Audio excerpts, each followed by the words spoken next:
Drivers, start your engines! Tuning up your work week.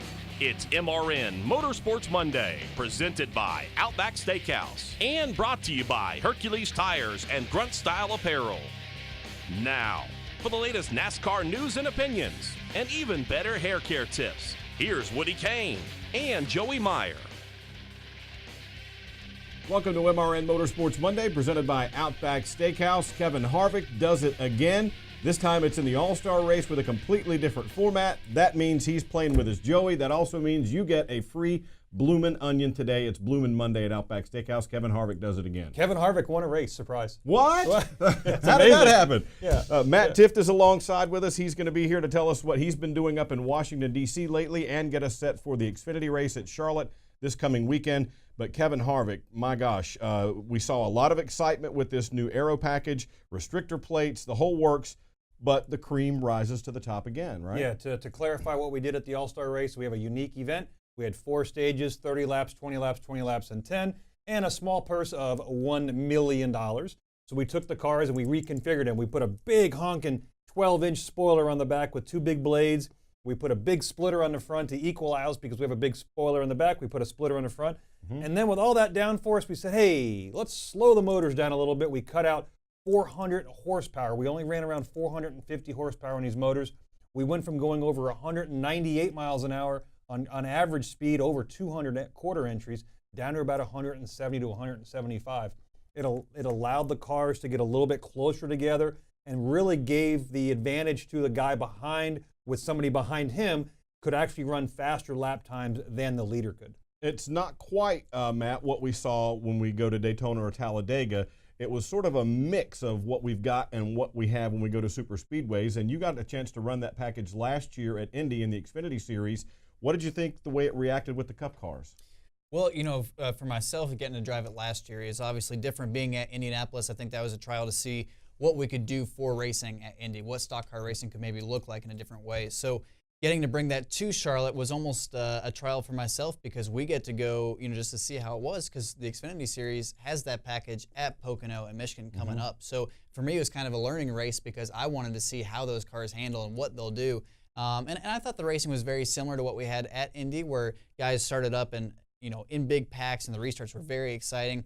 But I think the bottom line was the good cars are still going to be up front, and it's still hard to pass. And you have to get the right run. You have to time it that right way, and you still have guys that have to be on point, and if they make a mistake, you got to capitalize. I think one of the big things is we didn't see the field get completely strung out. Now, maybe we would have if we had had longer than 30-lap segments, but we saw guys be able to race side by side further back in the pack instead of just a long line around the track. Did that jump out at you as well? Yeah, for sure. And I'm curious to see if you did have that full length stage or run to see what the tire wear would do. And also I'd be curious to see, you know, if you took that package with a softer tire compound, what would that do? There's just so many variables, but certainly I think it's worth a try. You know, every year we have drivers that can, the Cinderella stories, if you will, but realistically we had Daniel Suarez and maybe A.J. Allmendinger that finished in the top 10 that you could be your Cinderella stories. But other than that, we had Kevin Harvick, Joey Logano, Denny Hamlin, Chase Elliott, and some guy that usually runs good at Charlotte. His name is Jimmy Johnson. Those guys are right there in the thick of it. So the usual suspects. The usual guys that are running good are still going to run good, regardless of whether we put them in go-karts or grocery carts. Yeah. All right, let's hear what Kevin Harvick thought after he wins the $1 million in the All-Star race.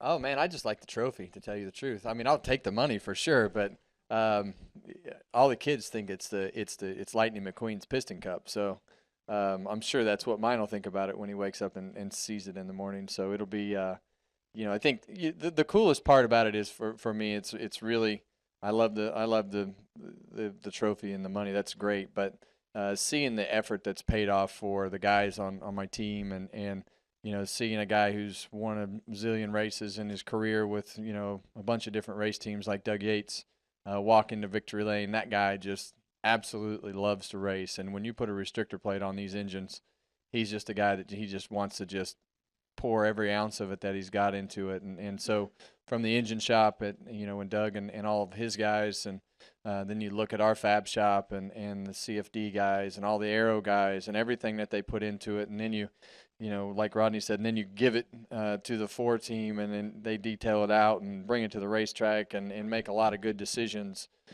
throughout the day. So hey, everything's going our way. We've got really fast cars. Everybody's executing.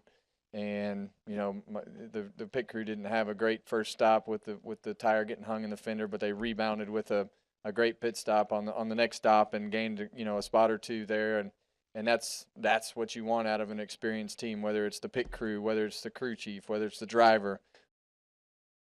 Everything's going our way, says Kevin Harvick. That kind of sums up his season so far. But he mentioned Doug Yates there, the engine builder on the Ford side.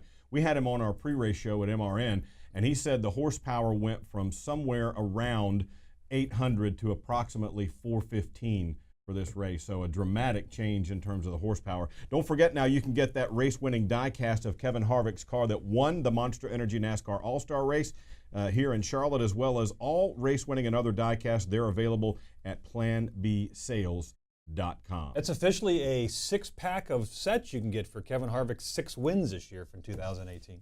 It's like a 6-pack. See how he does? See, I'm glad you're here because otherwise it would just be me trying to fight all this off. We got to take a break on Motorsports Monday. We'll be right back. Matt Tifft is here. I'm not blooming good, I'm blooming great. Put a shrimp on the barbie and sizzle my steak.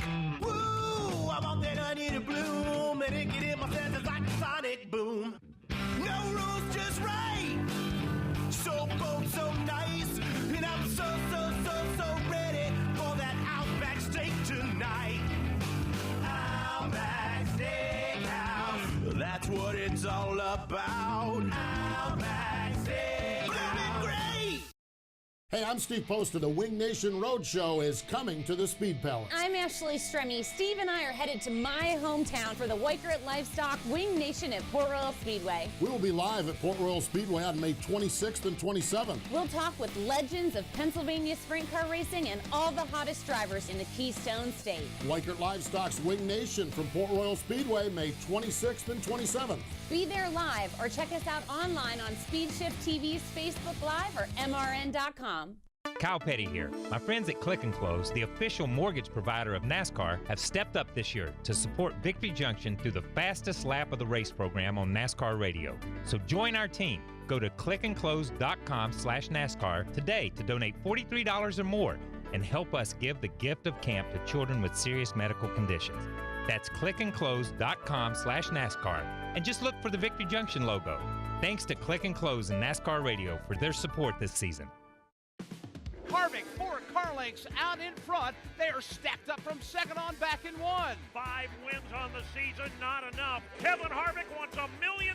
He's half a lap away. He's got no challengers. The battle for second wages on. Daniel Suarez has it from Joey Logano, but it's all Kevin Harvick coming to the checkered flag. Maybe the biggest lead all night belonging to Kevin Harvick when it matters the most, and Harvick coming across the line, and he will score the $1 million payday.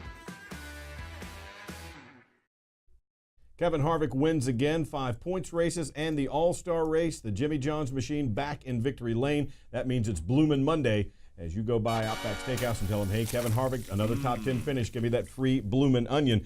There was one chance there, it looked like, Matt, when Daniel Suarez got at least a nose, maybe a little more. He almost cleared him out in front of Harvick, but that top lane was the place to be, it seemed like. Yeah, I think with that package, the biggest thing you got to have is momentum on your side. And whether or not he, maybe would have changed the lane there, I think the lead car still has enough control blocking, and obviously Kevin Harvick has a lot of experience doing that as a great plate race driver. So it's all going to come down to momentum, and I'm sure that people up on the spotter stand telling them what to do and where to make moves there. That's right. Yeah, well, we can turn over to that. Imagine he's up there going, go, go. That's right. You guys had gotten swept up in a wreck by then, by the end of the race. Yeah, we stayed and watched it, and it was really, again, as active as we are on the roof, that means there's a lot of activity going on the track, and I know all the spotters were very, very busy with what we were doing for that package, because cars, they were like flies on a hot summer day. You just couldn't get away from each other. And you're swatting to try to get out of my way, and you just couldn't do it. But you were relying on guys running from behind or running in front of you to try to get in that pack and move forward. And really, at the end of the day, Kevin Harvick still had a strong enough car. We saw multiple leaders throughout the day, but at the end, the fastest car got to the front and led. Well, for example, Kyle Busch got out front in one stage and was able to control the segment or win that stage. You guys did a 2-tire stop once and got out front and were able to stay there for a little while. But to your point about tires earlier, remember last year they had that softer tire option that teams could run if they chose to, and it was quicker for a little while, but only a very few laps. But they had that softer tire this time. What kind of a role do you both think that played? I don't really believe the tires really were an issue with, like, our problem when we took 2 tires wasn't a tire or 2-tire issue.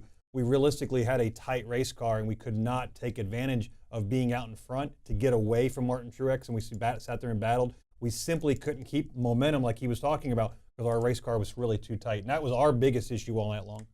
How does that, Matt, you mentioned momentum, and that's one thing a lot of the drivers in the truck series talk about, where you have some experience as well. In that series, it seems to be all about momentum. How similar, I know it's a truck versus a car, but how similar is that style with what we saw? Well, I think the drag that you have on the trucks and the lack of power in those trucks can definitely relate to that package we saw in the Cup race. But you know, at the same time, I feel like the trucks struggle so much more with some of those aero issues. You have such, you know, more massive vehicles that are in the air. The sidewall or the sides of those trucks are just huge.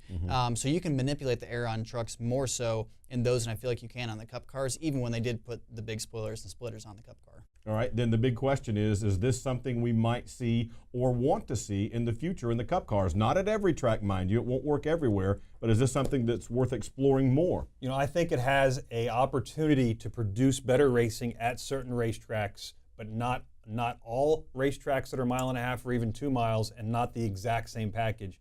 I believe it's a pebble down a long gravel road, and I believe we're starting to put those pebbles in place, and we're going to see something. I don't think we'll see it in 2018, but I really believe it's simply just a matter of trying to create the cars to where they can still. You don't want the leader getting out in front and him having an impossible push to pass. The guys behind him can't catch him, and that's what this package did. Even the guy out front was fast, and Kevin Harvick was fast. The guys behind, as we saw there in the video, they were right behind him. They were able to sit there and hold tight with him and keep Kevin Harvick honest. When you have a 9-second lead like he had at Kansas, or like we've seen this year already, you can make as many mistakes as you want, and those guys aren't going to catch you. But when you have somebody 4 car lengths behind you, it keeps you honest. Right, and that's something that is definitely worth exploring, and it's something that NASCAR says they are watching, and maybe, as you say, some tweaks, and maybe we'll see some more of that down the road. All right, let's shift gears now to On Track, Off Track, the portion of the show where we talk about some things that are going well in the sport and some things that maybe aren't going quite so well.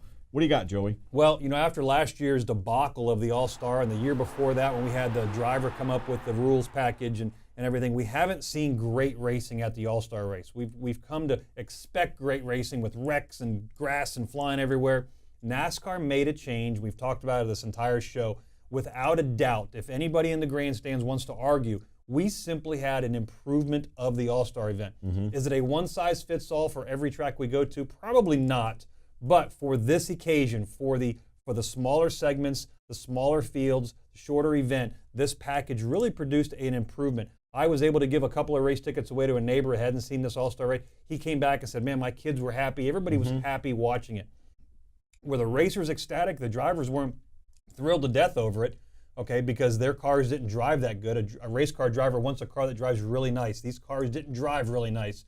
But the actual racing, the entertainment factor went way up. So kudos to NASCAR. Yeah, and this doesn't happen very often, but I have to agree. I mean, I hate to do it, but I have to agree with Joey. Matt, when we've got stage racing now in all 3 series, the stages in the All-Star were significantly shorter than we traditionally see. When we see longer stages, to Joey's point, will that magnify the things of a good car being able to get out and run away, or is it something that can keep them closer? Well, I think what you saw was the people who have been dominant all year long were still in those top positions. So, good is good. Yeah, exactly. Well, and you know, the more power you give a car and the less downforce, you know, the differences between a good car and a bad car are going to become greater and greater. So there's still a car that was out front in the lead that could kind of stretch itself out from everybody, which we've seen all year long. But at the same time, you know, I think it's very interesting with those stages that you talked about being those shorter race lengths. I went to a Supercross race a couple years ago in Atlanta, And that race, as a fan, reminded me a lot of that. Which is I thought you were going to say they put restrictor plates on a motorcycle. I don't think so. That would be a little bit more exciting with the jumps, I think. But it was very interesting because I think that's a different demographic, a different way, or a style for a demographic. It's a different way of looking at the sport, and I don't know if that's the right answer, but it's definitely a different approach, to our races. What might be something that they could tweak with this package to make it even better? Is there anything jump out at you guys that they might change? Without getting too technical, one of the things that makes a truck race so great is they're air limited.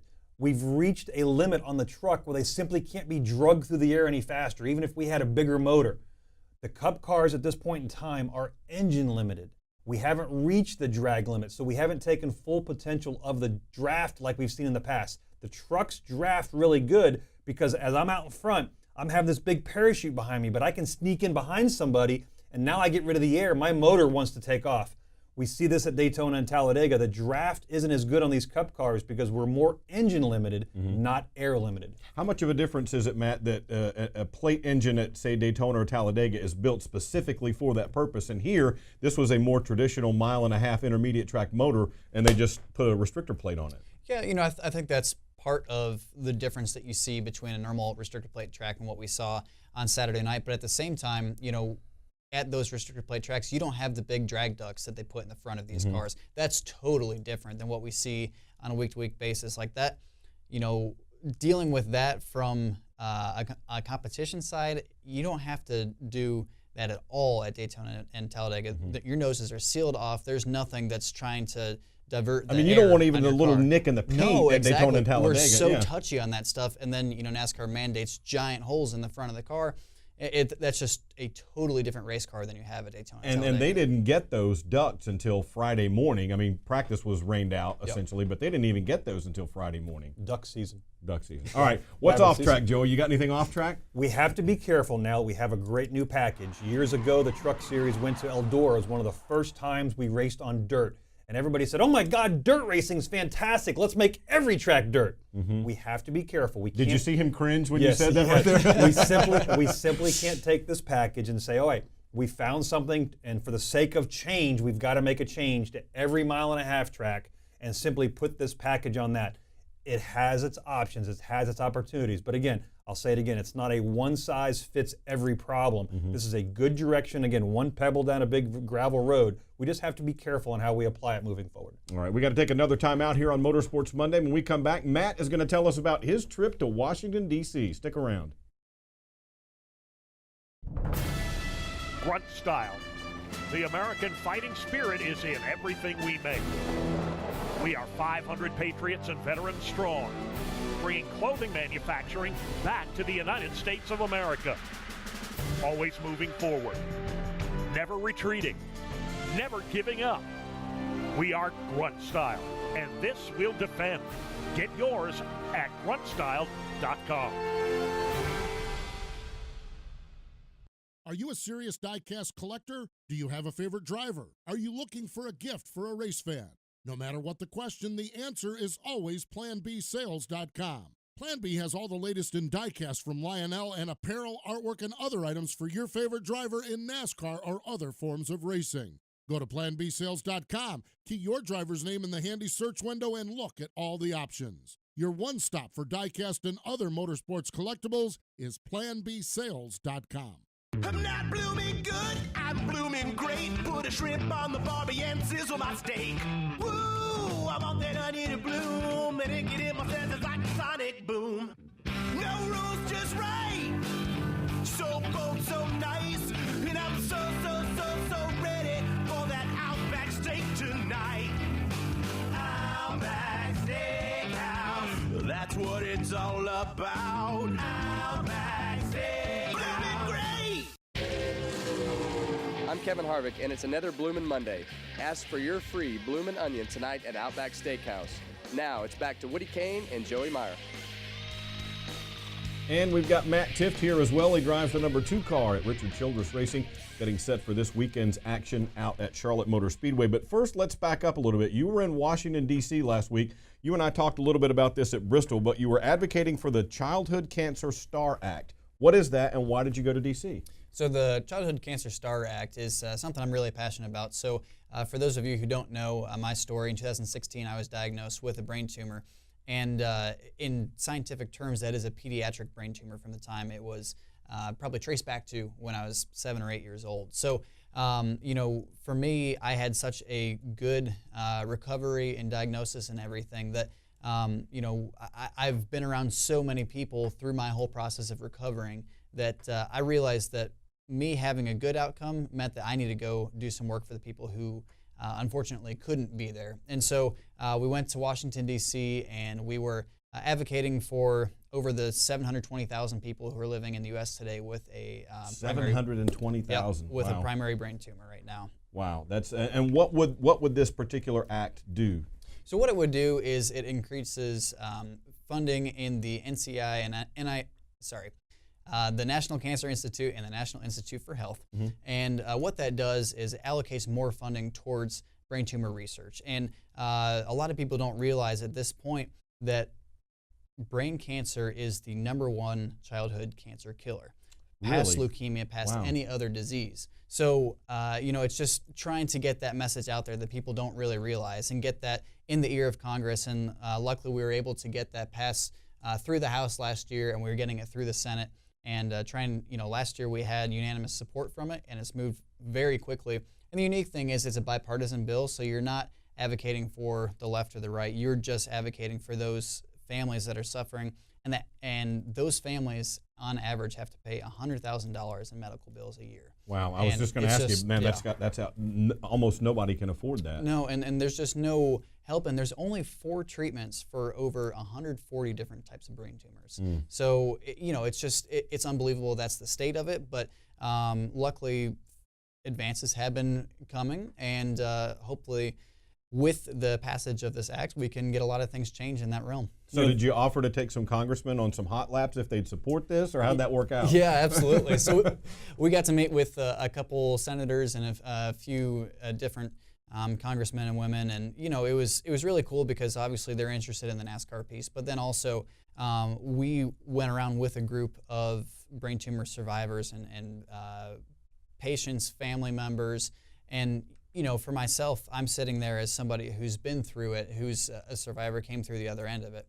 But, I was sitting with a mother who had lost her son to it. I was sitting with another girl who works for the National Brain Tumor Society, and, her dad couldn't walk her down the aisle. So it's just so hard to see that and be a part of those meetings because it really is brutal. It's absolutely brutal. It's emotional. It really is. It is, and it's one of the most real days that you have, hearing those stories of things that go on, outside the racetrack. There's real issues and real sickness and things that go on. So at the end of that day, I really felt like I had achieved something, and being able to come back there for the second year and getting to speak to the survivors and the people there that were advocating for brain tumor awareness was really special. So a couple things we learned is just recently you got a clean bill of health. You went from your checkups now being extended over a longer period of time. That's correct. Chicks dig scars. That's right. Yeah. Right. So, but once you're involved in this Washington D.C., do they keep you up to date on their movement, or do you have to progress? And where does that stand? And what's the process? And how? And when do you find out if it actually went through? Sure. So last year the bill was introduced in February. So we went in May to advocate for it, and so it got passed through the House just a few months ago. So now going through the Senate, hopefully it gets kind of streamlined over the next year to be able to get passed. I don't know the exact timeline on that. So, I've been working closely with the National Brain Tumor Society on this. So they kind of keep tabs on me and what's going on with the passage of the bill and the act. And, if we need to reach out to congressmen to invite them out either to the racetrack or get in touch with them. Don't make me come back up there. That's exactly right. Yeah. Just trying to connect with those folks. But the cool thing was everyone was so supportive of the bill, which normally doesn't happen, is what my understanding. So with anything, it seems like these days. Yeah, for sure. So it was an amazing experience, but they'll kind of keep tabs on me and what the process is going forward and how it's doing. But so far, it's had unanimous support, which is really, really cool. Are there websites or things where folks can find out more and get involved? Yeah, absolutely. So the the website that we've had on the race car is braintumor.org, and one of the biggest things they're pushing now and coming out with is a patient outreach kind of support system, because when I had my brain tumor, when I was diagnosed, there was nobody to go to. There's no website or any one thing you went to. It was kind of confusing. It's all like up a in the air. hodgepodge of different, exactly. a little bit here, a little bit there. Right, Yeah. and because of what I do, I had people reach out to me, but not everybody has that luxury. So my mission with them has been kind of to try and reach out, and for those people who are newly diagnosed to know what their options are, where they can turn, where they can get help, and I think that's really special. We've been able to make progress with that, but obviously want to do a lot more, and that's kind of become my mission, is to be trying to bring down the stress of that. You don't know what that diagnosis means for your lifespan or what your quality of life will be, but it certainly would be nice to have less stress of just saying, hey, here's your options, here's what you can choose from to do, here's what doctors, et cetera. Well, we go to Charlotte, we're in town, it's essentially an off week for some of these people because they say, oh, you're home for a while. Joey gets 2 whole weeks off. 2 whole weeks off. We That's- just sit yeah, home and do right. nothing. Sitting top 10 with a new team. What are your expectations going to Charlotte, and where do you think you can improve on moving forward?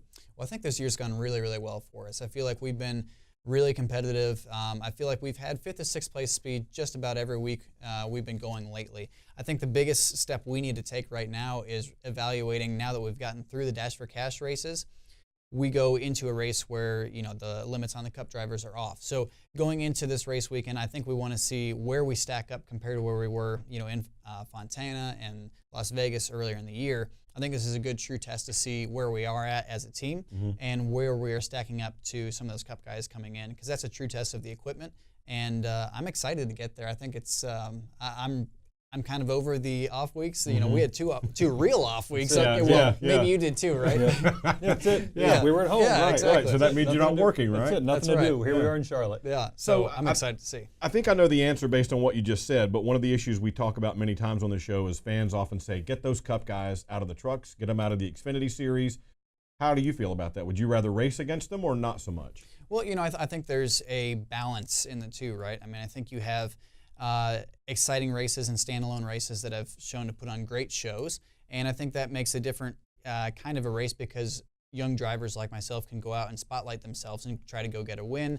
And I think some of the racing in those tracks we've been to with those rules have been great racing. But at the same time, I feel like you at least have to have some races to where you are racing against the Cup guys, because I feel like I was saying when we were going to Charlotte, you have to have that true test of not only equipment, but as a driver too, you got to be able to go and learn from those guys. You're not going to make the jump to Sunday completely blind and go in there and expect to do well. So those guys coming in the Xfinity races, I think helps me. But I feel like there is a balance because of the fan side.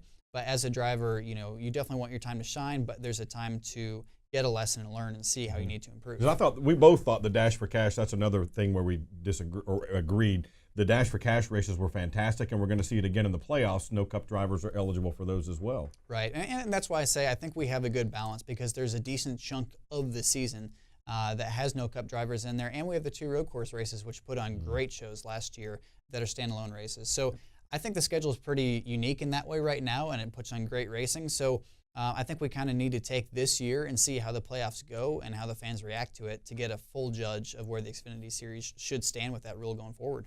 All right, we got another time out here on Motorsports Monday. When we come back, we'll keep looking ahead at Charlotte this weekend. The Xfinity teams and the Cup teams are back in action at the 1.5 miles at Charlotte. Stay with us, everyone.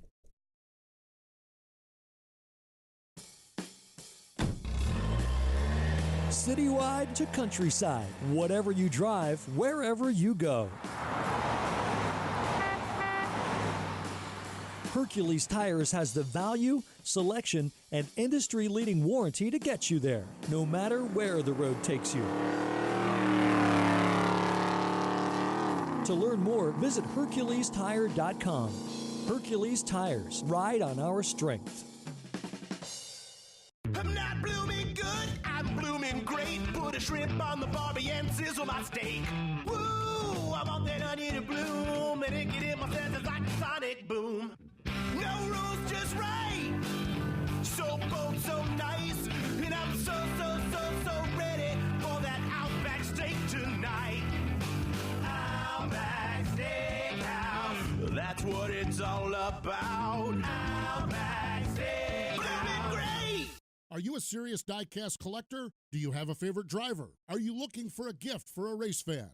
No matter what the question, the answer is always PlanBSales.com. Plan B has all the latest in die-cast from Lionel and apparel, artwork, and other items for your favorite driver in NASCAR or other forms of racing. Go to PlanBSales.com, key your driver's name in the handy search window, and look at all the options. Your one stop for die-cast and other motorsports collectibles is PlanBSales.com. A workmanlike performance tonight, a great race truck from start to finish. Johnny Sauter with all the margin he needs. Yeah, he is smoothly down the back straightaway, just one lap truck. Sauter going to do the same, smoothly through 3 and 4, headed for home. Johnny Sauter slides off from turn number 4, out along the fence for the 20th time in his career, but for the first time here at Charlotte Motor Speedway, Johnny Sauter wins. He picks up the win in the North Carolina Education Lottery 200. It's the biggest win of my career, honestly, and I've been very fortunate to win a lot of cool races, and this place here it's always had my number for some reason, and I've had good runs here and I've had really bad runs here. Our ISM Connect Chevy was awesome tonight. I can't thank all the guys at GMS enough. Those guys are second to none. The pit crew was flawless tonight. We kept making adjustments on it throughout the night and made it better and better. So huge feather in the cap to win, in these guys' backyard. Not my backyard anymore. I live in Wisconsin, but just super special win. It's I can't believe I'm in victory lane at Charlotte. Third win in 7 starts this season. Is this the best this team has ever been? Numbers don't lie, right? So, this has just been an awesome year, and who'd have knew that turning 40 would be so good? So, I'm pumped. It's so cool. Obviously, a third year with the team, and we just continue to build on our stuff and get it better. So Joe just had it right tonight. These guys I'm going to take this all in because victory lane at Charlotte has eluded me for a long time, and I'm just pumped to be here. Here you go. Johnny Sauter really has it going on in the Truck Series. We've been talking a lot about he and Noah Gregson having a really good battle, and they have, but Brett Moffitt's kind of quietly sneaking back into the picture as well. Is it too early to handicap that race right now, the battle in the Truck Series? Well, I think I think those two have been the strongest consistently this year. But Brett Moffitt, as far as consistency, I feel like he's been knocking down the door every single weekend. And I know Scott Zippadelli, the crew chief of that truck, is hungry, and I know he'll pull off those big strategy moves to try to get that 16 truck in victory lane. So I'll be pretty interested to see how that plays out through the course of the regular season. But definitely when it comes playoff time, I think they'll be right in contention. We talk about the kids in these series, and here he is 40 years old, celebrating what he claims is his biggest victory ever at Charlotte Motor Speedway. Just gives you the idea of the intensity of when we race Charlotte. This kid's, Johnny Sauter's won Texas and Daytona. Yeah, Johnny's old school now. Yeah. And he loves the fact that he's able to win at Charlotte, and that's what we look forward to going this weekend with the Xfinity and the Cup Series both being in town. You mentioned earlier the downtime and being eager to get back in the car. With the Truck Series, they got 3 more weeks off now. With those longer breaks, when you race those, were you like, get me back in the seat? Yeah, I typically filled in with a lot of ARCA races for Kenny Schrader when I was driving for him, but it's tough to stay in that rhythm when you're a Truck Series driver with those big breaks, because you get towards the middle of the season, you're going every single weekend, it seems, but the beginning of the season feels like it's crawling at times. So I think it can be tough for a team that may be struggling, trying to get that momentum going. It's, having those big breaks, it doesn't allow young guys really to gel with their teams that quickly because there's such big gaps. Let's take a look now at what the JTG Doherty guys think about racing out at Charlotte Motor Speedway this weekend as we get ready for the Coca-Cola 600. We've had enough mile-and-a-half racetracks that we kind of know whether you're good or not very strong, the things that you got to work on. So, the All-Star race was always nice to be able to try some stuff going into the 600, but we won't have that. But we have enough mile-and-a-half racetracks now in this series that we've learned enough already going into Charlotte that the good things and the bad things we have to work on. I'm still sitting here thinking, how am I going to go from running, wide open, I'm imagining, or close to it, to back to your usual Coke 600 weekend. Hoping I don't just bury it down the corner and wind up at the top in the fence. So, but yeah, you don't have that way to really dial the car in. That's going to be the two setups and the two packages that we're running are night and day difference, and I really don't think you're going to get the same the same setup, the same handling characteristics one week to the next. So that's a great point. I don't know that you're going to be able to use it for for a test and tune session the week before. It might be more like a normal race weekend where you show up and what you have off the truck is close to what you're going to have, and you got to fine tune from there. Matt Tifft, go ahead. No, one of the things he just pointed out, and it's very unique for this weekend, normally the All-Star guys, even the guys that are in the Open, use this as a test session as we move to our longest race of the year. 600 miles, 400 laps. The race will take over 4.5 hours. What we have now is we have guys showing up for the 600 weekend without any data from the previous weekend. So it'll be interesting, and Chris Buescher alluded to that right there. You guys had a test at Charlotte very recently. Were you able to participate in that? And what can we look for this weekend on the Xfinity side at Charlotte? Yeah, we got to participate in the test, and a lot of people would say, "Oh, it's just a test." But for the Xfinity Series guys, we don't get to test anymore. With the rules, the restrictions on our testing, only if you are a declared Rookie of the Year candidate can you race or test 2 times for these races. So getting that time to work with, still a new team, only a few races into the season. Was really big for us, and I feel like we got to try as a company at RCR a bunch of different things between the 21, myself, and the 3 cars. So I think that was really good. We haven't had that time to really just do that experimental stuff just yet. You can take some real swings at things and see, okay, well, we can scratch that one off the list, or maybe this is a road we want to go further down. Yeah, for sure. And the other thing, too, is, the Cup guys have the data and that telemetry on the cars. We don't always get access to that unless it's in the simulator. So getting that real-life telemetry to look at driver to driver is so huge for us to be able to learn what our different driving styles are and maybe why we like our cars just a little bit different than each other. Talking way ahead of time, have you done the Roval yet, real quick? I have not done the Roval yet. Very cool. All right, one more time, tell the folks how they can search for more information about the act that you went to Washington to pursue. Sure, go to braintumor.org or check out anything with the National Brain Tumor Society for more information. All right, that's Matt Tifft. You can catch him in the 2-car this weekend out at Charlotte Motor Speedway. Saturday for the Xfinity Series, Sunday the Coke 600. Qualifying is on Thursday, and don't forget NASCAR Live Tuesday night at 7 Eastern with Mike Bagley. I'm Woody, he's Joey, that's Matt. We'll see you next week right back here on Motorsports Monday.